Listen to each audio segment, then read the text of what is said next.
उत्तर प्रदेश मुख्यमंत्री योगी आदित्यनाथ ने अवैध मदरसों को लेकर एसआईटी गठित की है। उत्तर प्रदेश में सैकड़ों की संख्या में अवैध मदरसे चलाए जा रहे हैं। कई मदरसों को विदेशों से भी फंडिंग मिल रही है। इसी फंडिंग की जांच के लिए राज्य सरकार ने स्पेशल इन्वेस्टिगेशन टीम गठित की है। एसआईटी ने मुजफ्फरनगर में जांच भी शुरू कर दी है। एसआईटी की तरफ से बिना रजिस्ट्रेशन के चल रहे अवैध मदरसों को नोटिस भी दिया जा चुका है।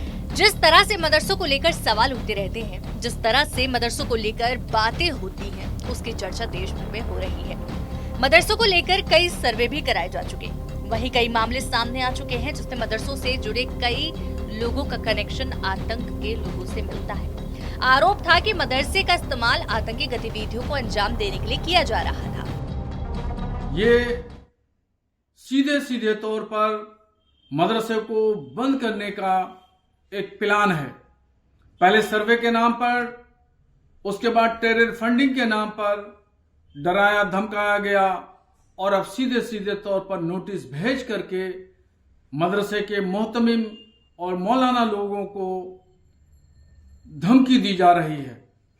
हम इस नोटिस के खिलाफ कोर्ट में जाएंगे और आला कोर्ट में इस नोटिस के खिलाफ इसको हम चैलेंज करेंगे।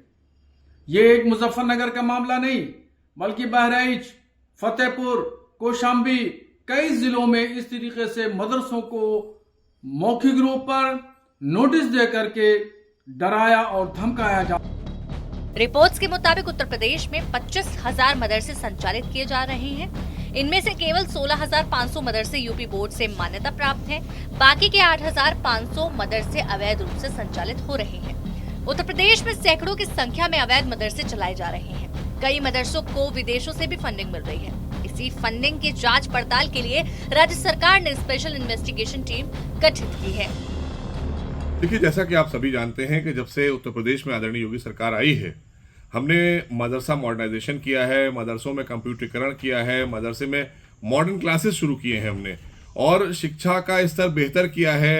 हमने हिंदी है, गणित है और अंग्रेजी है, इनकी पढ़ाई लागू की है। तो इससे बच्चों का भविष्य उज्जवल होगा। लेकिन लगातार शिकायतें भी आ रही हैं कि 24,000 मदरसों में जो हमारे पास 16,000 मदरसे ऐसे हैं जो मान्यता प्राप्त हैं और गैर मान्यता प्राप्त 8,000 मदरसे हैं। तो 24,000 मदरसे हैं उत्तर प्रदेश में, और उसकी जांच एसआईटी कर रही है लगातार शिकायतों के उपरांत। और तमाम जो शिक्षण संस्थान हैं, जो मदरसे हैं, उनके प्रबंधकों से या उनकी कमेटियों से रिपोर्ट मांगी जा रही है, वो नहीं दे रहे हैं। लगातार एसआईटी के द्वारा अभी आपने देखा, जैसे शिक्षा विभाग ने मुजफ्फरनगर में कई मदरसों को नोटिस किया है और उनसे भी कहा कि आप अपना दस्तावेज लेकर आइए, आपकी जो जांच चल रही है उसमें कोऑपरेट करिए। तो बहुत से मदरसे हैं नहीं कोऑपरेट कर रहे हैं, क्योंकि ये निजी स्वार्थ के लिए अपना काम करते हैं। इनको बच्चों के भविष्य से कोई लेना देना नहीं है। और इसी बात को लेकर जांच कराई थी आदरणीय योगी सरकार ने, और उसमें बहुत सारे मदरसे ऐसे थे जो अस्तित्व में ही नहीं थे और पेपर पे चलते थे। वही चीज आज फिर हो रही है। इससे हम बच्चों के भविष्य से खिलवाड़ नहीं करने देंगे। माननीय प्रधानमंत्री का जो संकल्प है, एक हाथ में कुरान, एक हाथ में कंप्यूटर, और उत्तर प्रदेश में आदरणीय योगी सरकार चाहती है कि इनको हम मुख्य धारा से जोड़ें। ये डॉक्टर, इंजीनियर, IAS, IPS बने, मदरसों से पढ़कर निकले, अच्छा भविष्य बने इनका। लेकिन इनके जो प्रबंधन कमेटियां हैं वो कोऑपरेट नहीं कर रही हैं। इसी क्रम में शिक्षा विभाग ने जो 10,000 रुपए पर डे के हिसाब से अब इनको एक नोटिस किया है कि अगर आप जल्दी से जल्दी अपने दस्तावेज लेकर हमारे पास नहीं आएंगे तो 10,000 रुपए पर डे के हिसाब से पर नोटिस पर हम आपको चार्ज करेंगे। मेरा मानना है कि ये भी कोई विकल्प नहीं है। सीधी तौर पर आप नोटिस करिए कि अगर आप कोऑपरेट नहीं करेंगे और आप जांच में सहयोग नहीं करेंगे तो हम निलंबन की कार्रवाई करेंगे। सीधे तौर पर निलंबन कर देना चाहिए ऐसे मदरसों का जो अवैध तरीके से चल रहे हैं, जो बच्चों के भविष्य से खिलवाड़ कर रहे हैं। आपको बता दें कि योगी सरकार अब प्रदेश में फेक डॉक्यूमेंट के आधार पर संचालित हो रहे मदरसों पर गाज गिराने की तैयारी में जुट चुकी है। बीते दिनों इसी दिशा में एसआईटी का गठन किया गया था, जिसके बाद जांच में सामने आया कि मुजफ्फरनगर में 1 या 2 नहीं बल्कि अनेकों मदरसे अवैध दस्तावेजों के आधार पर संचालित हो रहे हैं।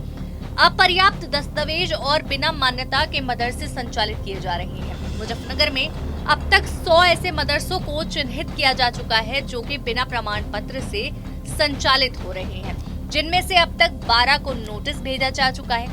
इन मदरसों को बंद नहीं करने की स्थिति में 10,000 रुपए का जुर्माना लगाने का भी आदेश दिया गया। बता दें कि सरकार के इस कदम के बाद प्रदेश में सियासी हलचल तेज हो चुकी है। मुजफ्फरनगर अल्पसंख्यक विभाग ने इस बात की पुष्टि की है कि जनपद में कई मदरसे अभी बिना परिपत्रों के संचालित हो रहे हैं। इन सभी पर अब गाज गिरने की तैयारी हो चुकी है। उधर यूपी मदरसा बोर्ड इख्तियार अहमद ने कहा कि शिक्षा विभाग सहित किसी भी विभाग को मदरसे की आंतरिक गतिविधियां दखलंदाजी करने का हक नहीं है, सिर्फ अल्पसंख्यक विभाग को छोड़कर। उन्होंने आगे कहा कि मदरसा स्कूल से अलग होते हैं। स्कूल संचालन के लिए अलग नियम निर्धारित किए गए हैं, जबकि मदरसों के लिए अलग। देखिए, चुनाव नजदीक है, अब मदरसों की जांच भी होगी, विदेशी फंडिंग को भी चेक किया जाएगा, जुर्माना भी लगाया जाएगा, मुकदमे भी लिखे जाएंगे। हिंदू मुसलमान, मंदिर मस्जिद, भजन कीर्तन अजान, लफ्ज जिहाद, हिजाब, नकाब, मदरसा, फिल्में, मदारे, यूसीसी, इन सब मुद्दों पे बात होगी। अगर बात नहीं होगी तो बेरोजगारी, महंगाई, किसान मजदूर पे नहीं होगी, महिला सुरक्षा पे नहीं होगी, भारतीय जनता पार्टी के पुराने मैनिफेस्टो पे बात नहीं होगी, लेकिन जनता को बेरोजगारी और महंगाई पे सवाल पूछेगी। उधर यूपी जमीयत उलेमा ए हिंद के प्रमुख कारी जाकिर हुसैन ने कहा कि शिक्षा विभाग द्वारा गैर कानूनी तरीके से मदरसों को निशाना बनाया जा रहा है, जो कि उचित नहीं है।